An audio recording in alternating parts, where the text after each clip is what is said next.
Moneyness. You will hear this term a lot. To understand it, you must take the perspective of being an options buyer. Then moneyness would mean that the option has value to you as the buyer. Value in this case means that the option is providing you a better deal than what's on the open market for the stock or shares. Another way to think of it is the option is in the money when it can offer the buyer any profits. Only options that are in the money will have value to the buyer, while at the money and out of the money options have no value to the buyer. What determines when an option is in, at, or out of the money is the relationship between the stock price and the strike price, and whether you are holding calls or puts. Calls are in the money when the stock price is higher than the strike price. Recall that the strike price is the contractual price that will be triggered. So when a call buyer with a strike price that is lower than the current stock price, the call has value, it is in the money.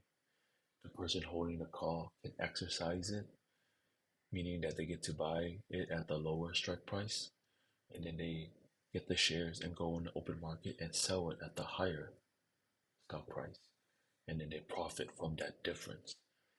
Hence, it has value for the buyer, so it is considered in the money. For puts, it is in the money when the stock price is below the strike price.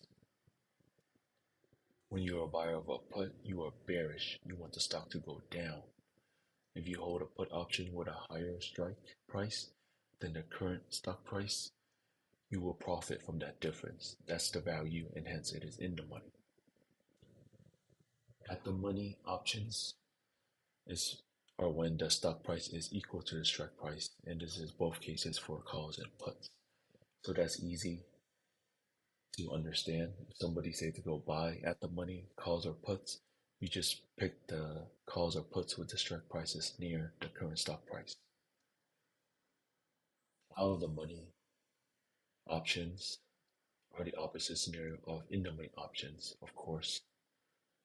For calls, the out of the money calls have a stock price that's less than the strike price. What this effectively means is that the call buyer is buying a call option with a strike price that's higher than the current stock price. So it is not giving the call buyer any profit because the current stock price is lower than the strike price. There's no profit, so no value to the buyer of the call. So out of the money. For puts, it is out of the money when the stock price is greater than the strike price. Put buyers want the stock to go down. So if the current stock price is higher than the put strike price, there's no profit yet. So no value to the buyer of the put. So it is out of the money. Now for us sellers, we want the opposite of what the buyers want, right? We want the options to be at the money or out of the money, so they are worthless, so they have no value, so we can keep the profit. Hopefully that makes sense.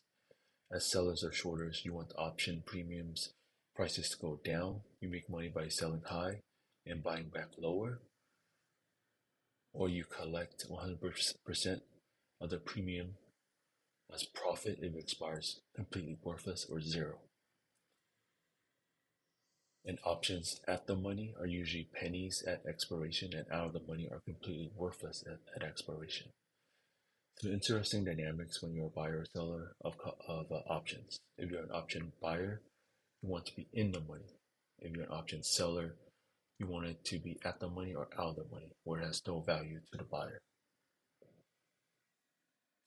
For our intended purpose of selling options for income, we are mainly selling at the money or out of the money options.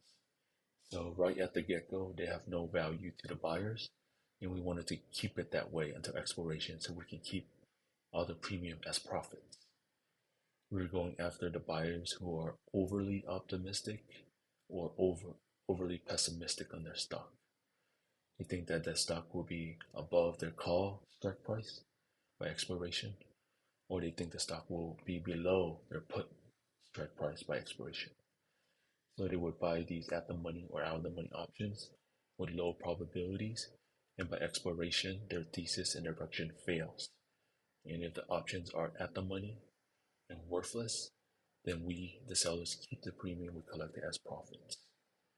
And we will go over examples of in the money, at the money, and out of the money options on the option chain so you can visually see it and get a better understanding